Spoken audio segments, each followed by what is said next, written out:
¿Qué tal, Rodolfo? Muy buenos días. ¿Cómo estás? A tus órdenes. Gracias, me da mucho gusto platicar contigo, Sergio, y reconocer primero el enorme esfuerzo y la calidad del trabajo que ustedes realizan, porque esto es, yo lo he dicho en estas palabras, lo que ustedes publican, Sergio, es como un faro. Es como ese faro que los barcos en la noche andan buscando para dónde está el puerto, dónde están las rocas para no encallar. Y este faro que ustedes lanzan cada mes nos da luz sobre lo que está sucediendo en México y lo que tenemos que pensar y reflexionar para cuando se vienen las elecciones. Y si me lo permite, Sergio, comentarte, la encuesta es muy grande, nosotros también ya hemos retomado de tu página para subirla, porque vale mucho la pena. Haces una pregunta sobre los principales problemas que aquejan al país y señalan la corrupción con el 25.5%, es la número uno, el principal problema que perciben. Sí, es correcto. La corrupción ha venido siendo desde hace muchos años el principal problema del país. Incluso, la medición de México Elige, como la publicamos mes a mes, trae la serie de tiempo de prácticamente todo de un año a un año. Estamos hablando de julio del 2020 a julio del 2021. Sí. Pero la serie estadística es muy larga, mucho más larga. Estamos hablando de 4 o 5 años de información, sí, donde podemos nosotros medir esas temperaturas, tener ese faro, como tú dices, de cómo va el país evolucionando. Y tenemos históricamente, desde los tiempos de Enrique Peña Nieto, que empezamos a medir por allá en el 2016 de manera pública, la corrupción venía siendo uno de los principales temas en el país. Al entrar López Obrador como presidente, por allá en el 2018, este índice de corrupción bajó estrepitosamente, pasando a primeros lugares seguridad y luego economía, etcétera, etcétera. Pero conforme ha ido evolucionando el gobierno de López Obrador, el tema de corrupción, que en un principio la gente le da el voto de confianza a López Obrador con respecto a este tema, teniendo una caída estrepitosa en la percepción como el principal problema del país, hoy por hoy esto ya ha venido a ser rebasado y básicamente desde julio del año pasado, teniendo una pequeña subida el índice de seguridad, por ejemplo, pero corrupción pues viene a ser prácticamente unos principales elementos como que la gente considera como el principal problema del país. Es decir, que a pesar de que fue la bandera que enarboló durante la campaña y durante todo su discurso que hace en las conferencias matutinas, y tú lo habrás observado, Sergio Zaragoza, socio director de México Elige, que el señor saca su pañuelito blanco y dice, ya no hay corrupción, porque la corrupción se va de arriba para abajo. En mi gobierno no hay corrupción, pero lo que están midiendo ustedes es que, como lo dices, la corrupción se subió a la primer percepción por encima de inseguridad, y a la pregunta que hacen ustedes, ¿considera que en el gobierno de Andrés Manuel López Obrador hay o no hay corrupción? El 67% dice que sí hay corrupción. Es correcto. Ya yéndonos a la medición más exacta, siendo que es uno de los principales problemas sí. Del país, México Elige se abocó a medir específicamente ese fenómeno de la corrupción y también, porque como tú bien nos dices, es una bandera que el propio presidente trae hoy, desde su pre-campaña, su campaña, su inicio de gobierno, y hoy vemos cómo pues una cosa es lo que se dice y otra cosa es lo que la gente percibe. Y hoy por hoy, de los encuestados en este mes, básicamente el 67.6%, o sí. pues cerrando números 7 de cada 10 mexicanos, están diciendo hoy que hay corrupción en el gobierno de López Obrador. Solamente 22.1 dice que no hay corrupción. Entonces el discurso de López Obrador está permeando bien en esa masa crítica fuerte que él tiene de votantes, que se compone entre el 20% y el 30% de la población, que son los que siempre han votado por él, por Morena y todo esto, pero ahí sí permea más o menos su discurso, pero en el resto de los encuestados, 7 de cada 10 dicen que no, que sí hay corrupción en el gobierno de López Obrador, en el gobierno. Hay otro dato muy interesante que, si quieres, lo anticipo, sí, donde dicen que sí, la percepción de corrupción del presidente, no de su gobierno, sino ya directamente la figura presidencial del presidente, este mes ya rebasó este índice de corrupción por encima del 50%, teniendo un 50.6%, con 2 puntos de crecimiento del mes pasado a este mes. Entonces, el mes pasado tuvo 48.6, este mes tuvo 50.6. Entonces ya la cuestión de la corrupción está pegando directamente al presidente y a la figura presidencial, está creciendo, con un 43% de la población diciendo que es muy corrupto, un 43.1 prácticamente dividida diciendo que es poco corrupto, y 8.7 algo corrupto, dando este índice con algo corrupto y muy corrupto en 50.6.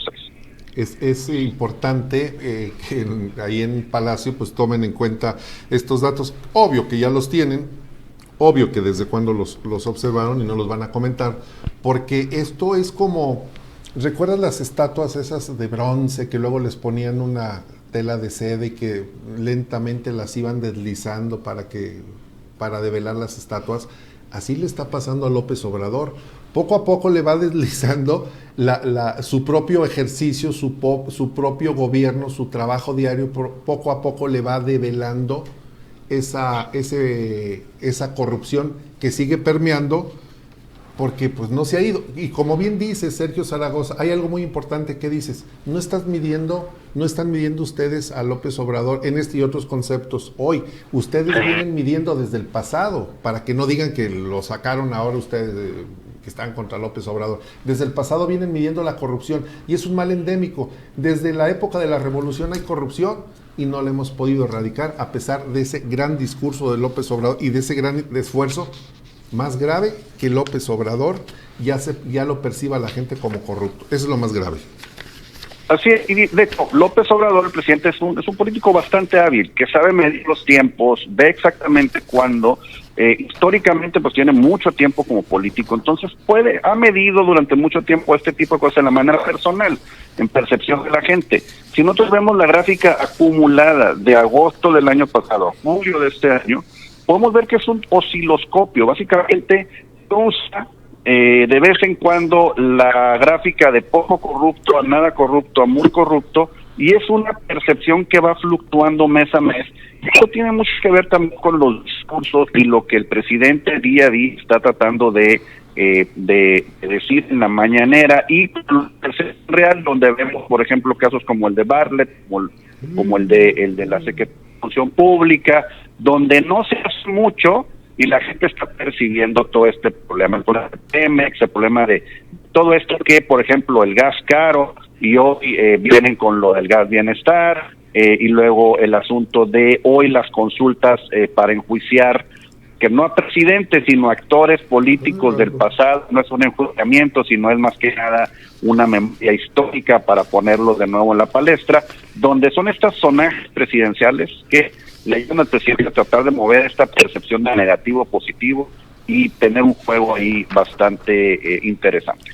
Pero que no le está funcionando, finalmente no le está funcionando, porque poco a poco los medios de comunicación le vienen publicando sus hierros, sus errores y sus corrupciones. También hay una importante medición, Sergio Zaragoza, socio director de México Elige, si me lo permites, digo, la encuesta es muy amplia, me voy a referir en este caso a los candidatos presidenciales para el 2024, porque hay que decirle a nuestra audiencia que fue el propio presidente López Obrador el que abrió el proceso de sucesión, solito. Y ustedes miden, y por ejemplo en Morena me sorprende porque Marcelo Ebrard está mejor posicionado en la opinión que ustedes recogieron por encima de Claudia Sheinbaum, que es la candidata de López Obrador. Sí, esto también de manera sorprendente, de nuevo, viendo las gráficas históricas, ambos habían tenido una caída bastante grande, por ahí en mayo de este año, abril y mayo, cuando sucede el asunto de la línea 12 del metro en la Ciudad de México. Sí. teniendo ya hoy recuperaciones bastante interesantes en la opinión de la gente a nivel de posicionamiento, pero también dentro de el asunto de posicionamiento dentro de su partido político, como en la población general, ya como posibles candidatos ante este destape que hace en primer lugar el presidente cuando se reúnen todos los morenistas para festejar los medios triunfos de la elección que acaba de pasar, donde Correa Sheinbaum como presidente en esta reunión de morenistas, y luego viene el destape de Marcelo Ebrard en la propia mañanera del presidente, cosas que de nuevo hay que tener en cuenta el contexto detrás de todo esto.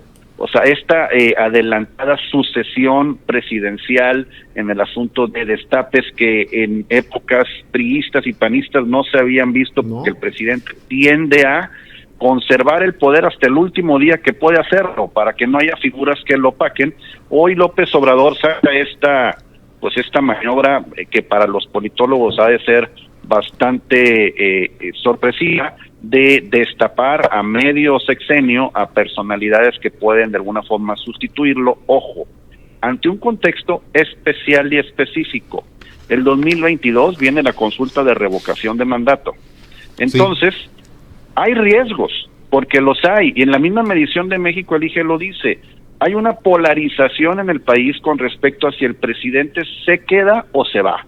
Y ante estos riesgos, obviamente el presidente tiene que tener cartas bien posicionadas, pero en caso de que él tenga que bajarse de la presidencia, porque así lo indican los mexicanos, pues tiene que tener sus cartas sobre la mesa para poder que esto de alguna forma fluya de una manera más interesante, porque incluso no serían los mexicanos nosotros mismos los que elegiríamos a quien sustituya a López Obrador, sino que se pasa por un proceso de 30 días donde el presidente de la mesa directiva de la Cámara de Diputados asume el poder como presidente y convoca a que la Cámara de Diputados y los senadores se reúnan y hagan un colegio electoral para que elijan al presidente que va a finalizar el sexenio. Entonces, toda esta maniobra es muy interesante porque indica también los movimientos en la Cámara, donde la presidencia de la Cámara, por arreglos o por cuestiones ya de política,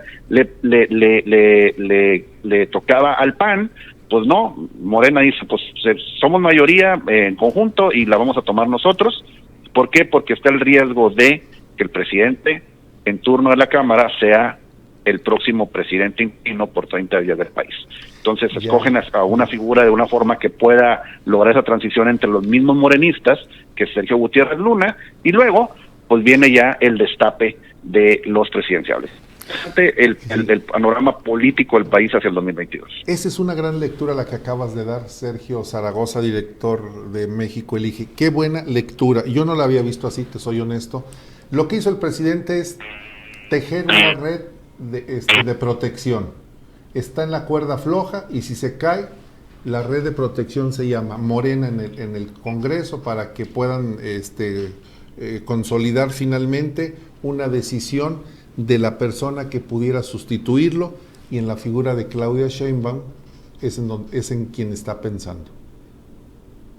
Es correcto, digo, es esa red de protección que, ojo, incluye hoy al Partido Verde Ecologista, porque ya que nos vamos un poquito más allá, hacer la sumatoria de votos de un colegio electoral, los 30 votos del Partido Verde Ecologista vienen a hacer la gran diferencia en quién sería el presidente en turno del país por los próximos 3 años, en caso dado, en caso dado que revoquen el mandato de López Obrador, que a como está la medición incluso en el país, es algo que está polarizado, no la tiene segura el presidente. Así es, ahí es donde él lo está leyendo, las mediciones que ustedes han realizado y seguramente las propias, le dicen que no está tan seguro el que le digan visto bueno para que continúe. Y entonces, pues es correcto. Como un político de olfato, dice, pues tengo que preparar esa sucesión a los 3 años de mi gobierno. O sea, pudo haber caído en su propia trampa. Así es, pero con tiempo lo está preparando y está de alguna forma haciendo su escenario donde él pueda tener variables que pueda controlar.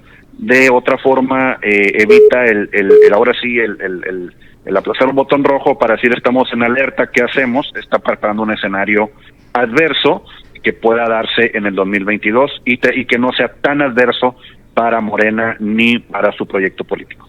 Está construyendo su salida de emergencia en un puente de plata. Bueno, pues finalmente, como dices, es un político con mucha experiencia, muchos años en esto, sabe bien hacia dónde se mueve. El problema es que estos 2 años y fracción que lleva, 2 años y 6 meses, 8 meses, pues como que no ha dado los resultados esperados. Sergio Zaragoza, quiero agradecerte este valiosísimo análisis que nos presentaste. Créemelo, que es muy importante. Yo no lo había visto así. Me parece que ese va a ser finalmente el sumario de la entrevista. López Obrador está construyendo pues su salida. Finalmente eso es lo que está haciendo. Quiero hacerte una atenta invitación, Sergio Zaragoza, si estás de acuerdo, para que la medición que hagan de agosto volvamos a platicar sobre este tema para ver si suben, bajan y sobre todo qué pasó con esa famosa encuesta la del 1 de agosto. La consulta, perdón. Que pues que no va a servir para nada, ¿verdad? Pero pues siquiera para... Bueno, de nuevo, eso es un primer ensayo para la consulta del 2022, o sea, puede también incluso servir como pretexto para decir, bueno, no hubo participación ciudadana, veamos cómo este instrumento que no sirve se elimina en la Constitución o continúa. Digo, el presidente tiene de nuevo muchos conejos en su sombrero para sacarlos de sorpresa. Puede ser también una gran prueba para la operación político-electoral de Morena ante estas exigencias que ya se están viendo en los partidos estatales, donde dicen, tienes que traerme tantos votos para la consulta popular, donde pues bueno, van a batallar para hacerlo, porque hay una apatía completa en los ciudadanos por ir este próximo domingo levantarse a una nueva votación en el país después de que ya pasó la de junio. Y que no va a servir para nada, eso lo sabemos. Está haciendo rounds de sombra. Si fuera un boxeador, está haciendo rounds de sombra el señor. Es correcto. Hay 2 cosas se van a medir en esta consulta. Uno, el poder de movilización real de Morena. Ahora sí, digo, no del candidato, sino ante un mandato del presidente y de los presidentes del propio partido para que movilicen y que vayan las casillas. Y 2, el poder incluso de hackeo del sistema, o sea, poder operar en las mesas, en todo de nuevo, para tratar de mover este resultado con algún tipo de, ahora sí, fraude electoral, pero no electoral en sí de participantes políticos, sino electoral en cuanto a una consulta del propio presidente. No cabe duda que es hábil el presidente, eso hay que reconocérselo. Así es. De que es una persona muy hábil. Así es. Sergio Zaragoza, muy agradecido con tu participación, con tu opinión, muy valiosa para nosotros. Agradecido como siempre y si estás de acuerdo, pues la invitación para que lo hagamos próximamente, ¿te parece? Con mucho gusto. Un abrazo, Sergio. Saludos, abrazo. Gracias.